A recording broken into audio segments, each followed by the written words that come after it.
velonao ka miaina ity ampy ai Jesoa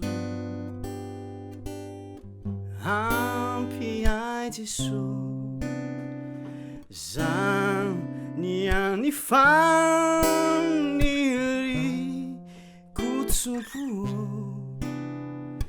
ny rakitrao ampoko fampy ai Jesoa. Zany izy zany tiako zaraina aminao androany hoe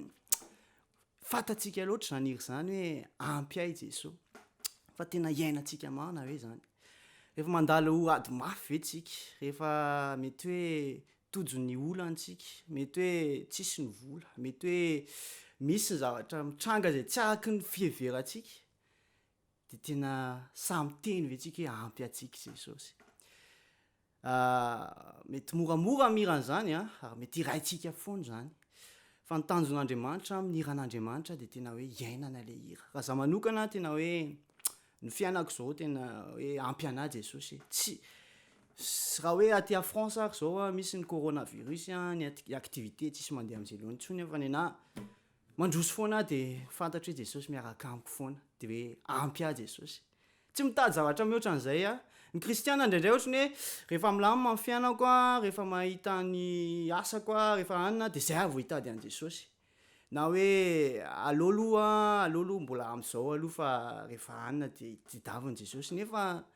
mety miangona foana isan-kalahady mety tena hoe aktifa be ao am-piangonana fa tena Jesosy marina ve ny ampy atsika Jesosy marina ve ny priorité amin'ny fiainantsika